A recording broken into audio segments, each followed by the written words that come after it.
اچھا جی، ڈاکٹر مفتی ثناء اللہ فاروقی صاحب جی بتائیے کہ رسول اللہ صلی اللہ علیہ وسلم کا اعتکاف کا معمول کیا تھا اور اللہ کے نبی صلی اللہ علیہ وسلم نے اعتکاف کو کیوں اختیار کیا، اس کی بنیادی وجہ کیا ہے، علت اور سبب؟ الحمدللہ والصلاة والسلام علی رسول اللہ، اما بعد۔ سب سے پہلے تو میں آپ کا شکریہ ادا کرتا ہوں، القمر ٹی وی کا شکریہ ادا کرتا ہوں۔ اعتکاف جس طرح ہمارے محترم فضیلت الشیخ حفظہ اللہ تعالیٰ نے بتایا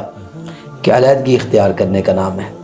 اور پھر یہ آخری جو عشرہ ہے رمضان المبارک کا، جی اس کے اندر انسان ساری دنیا سے کٹ کر اللہ تعالیٰ کے گھر کے اندر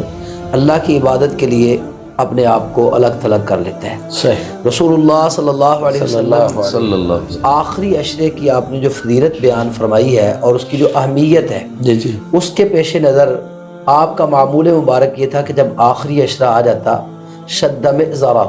تو رسول اللہ صلی اللہ علیہ وسلم اپنا ازار بند کس لیتے، جس طرح کپڑے بندہ کس لیتا نا کسی کام کے لیے، محنت کے لیے، اور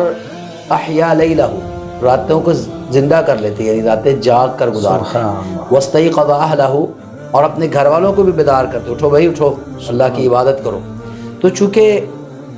اللہ کے رسول صلی اللہ علیہ وسلم کی یہ خواہش ہوتی تھی کہ زیادہ سے زیادہ وقت اللہ تعالیٰ کی عبادت کے اندر گزرے،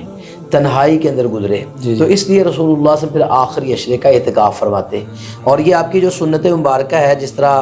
ابھی حضرت نے بھی بات کی کہ اس کی بہت زیادہ اہمیت ہے۔ اس کی اہمیت کا اندازہ آپ اس بات سے لگا سکتے ہیں کہ رسول اللہ صلی اللہ علیہ وسلم نے رمضان کے روزے فرض ہونے کے بعد، جب سے رمضان کا یہ روزوں کا سلسلہ شروع ہوا ہے، ہر سال ہی آپ نے اعتکاف کیا ہے۔ آپ کی ذمہ داریاں،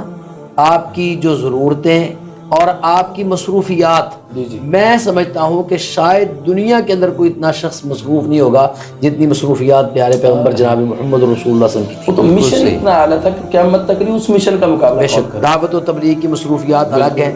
بڑے بڑے غزوات آپ دیکھیں، غزوہ بدر ہے، غزوہ فتح مکہ ہے، یہ سارے رمضان مبارک کے اندر پیش آئے ہیں، ٹھیک ہے، بڑے بڑے غزوات ہیں، اور پھر اس کے ساتھ ساتھ آپ کے جو گھریلو مصروفیات ہیں، ہمارا تو ایک ایک گھر ہے، اور رسول اللہ صلی اللہ علیہ وسلم کے تو ایک وقت کے اندر 9 گھر تھے، 9 بیویوں کے لیے اخراجات کا بندوبست کرنا، ان کی ضروریات پوری کرنا، تو یہ ساری مصروفیات کے باوجود آپ نے ہر سال اعتکاف فرمایا، اور آخری سال تو جس سال آپ دنیا سے رخصت ہوئے ہیں اس سال تو آپ نے 2 عشروں کا یہ ڈبل اعتکاف فرمایا، تو اس سے اس اعتکاف کی اہمیت کا علم ہوتا ہے۔ اور دوسری بات یہ ہے کہ اعتکاف کے اندر تنہائی حاصل ہوتی ہے، بالکل،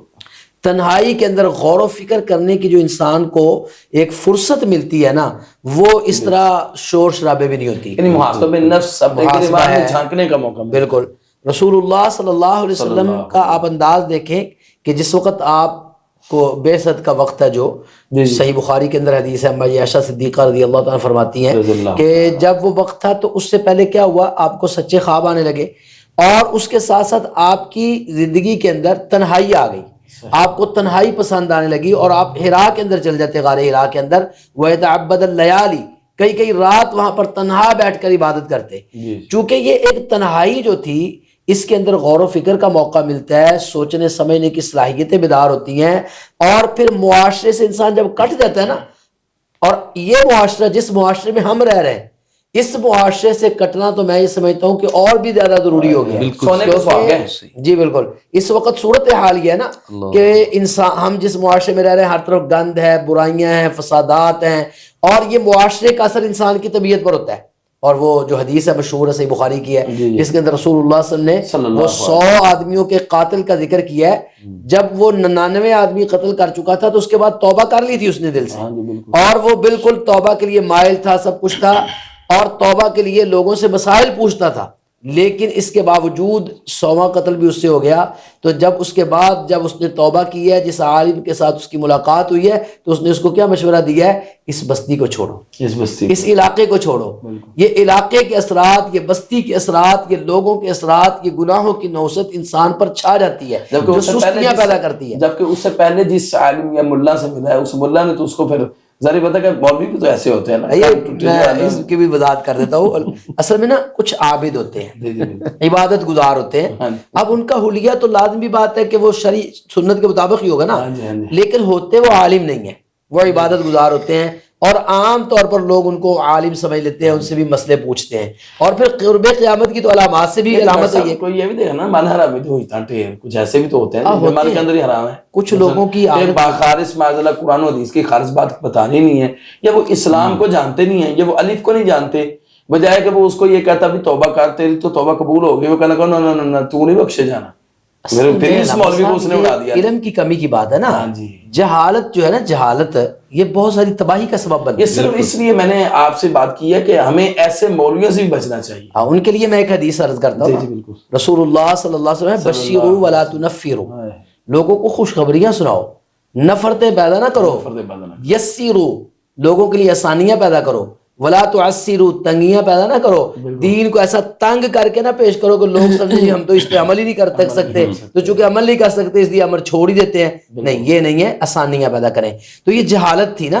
تو آج بھی وہ یہ قرب قیامت کی علامات میں بھی رسول اللہ صلی اللہ علیہ وسلم بیان فرمایا کہ علماء کو اللہ تعالیٰ اٹھا لیں گے اور ان کی مسند جہال سنبھال لیں گے. اور وہ جہال جو ہیں، بجائے اس کے کہ لوگوں کو یہ کہیں لا ادری بھی مجھے نہیں پتا، حالانکہ بڑے بڑے ائمہ، امام شافعی رحمہ اللہ جیسے، امام مالک رحمہ اللہ جیسے لا ادری کہہ دیتے تھے. اور آج کل ہمارا یہ حال ہے کہ مسئلے کا علم نہیں ہوتا تو ہم بغیر علم کے فتوے دے رہے ہوتے ہیں. ذلوا واضلوا، رسول اللہ صلی اللہ علیہ وسلم خود بھی گمراہ ہوتے ہیں اور لوگوں کو بھی گمراہ کرتے ہیں. رسول اللہ کی یہ حدیث بھی تو ہے نا ڈاکٹر صاحب کہ اللہ کے رسول نے فرمایا کہ جو لا ادری کہتا ہے مجھے علم نہیں، وہ آدھا عالم ہے، لیکن کہ آدھا مولوی ہے. وہ بالکل ایسے ہی ہے. تو بات یہ ہے کہ وہ میں جو جس بات پہ میرا جو استدلال تھا اس حدیث میں سے کہ وہ معاشرے کی نحوست انسان پر اثر کرتی ہے، تو اس کو چھوڑنا ضروری ہوتا ہے.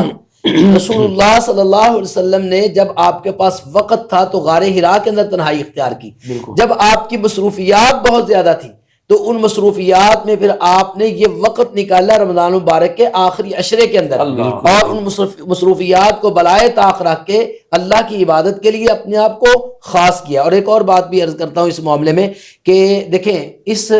عشرے کے اندر چونکہ لیلۃ القدر ہے اور اس کی تلاش کرنے کا بھی حکم ہے، اور پھر وہ ایک رات واضح نہیں کی گئی، بتائی نہیں گئی، تو 5 راتوں کے اندر ہم نے اس کو تلاش کرنا ہے. تو جو شخص اعتکاف بیٹھتا ہے نا اس کے لیے لیلۃ القدر کو تلاش کرنا بھی آسان ہے. لوگ کہتے ہیں نا کام پہ جانا، محنت مزدوری کر کے تھکے آ جانا، پھر رات کو جاگنا، پھر یہ بھی ذہن میں رہنا کہ اگلے دن پھر میں نے کام پہ جانا ہے، تو وہ اس طرح انسان عبادت نہیں کر سکتا. تو جو ایک شخص بالکل فرصت کے لمحات میں الگ تھلگ بیٹھا ہوا ہے، تو یہ اعتکاف کا ایک اولین مقصد یہ بھی ہے کہ آخری عشرے کی فضائل سمیٹے جائیں اور لیلۃ القدر کو تلاش کرنے کے لیے یہ اس جگہ پر بیٹھا جائے. تو یہ بھی ایک مقاصد میں سے ایک مقصد ہے.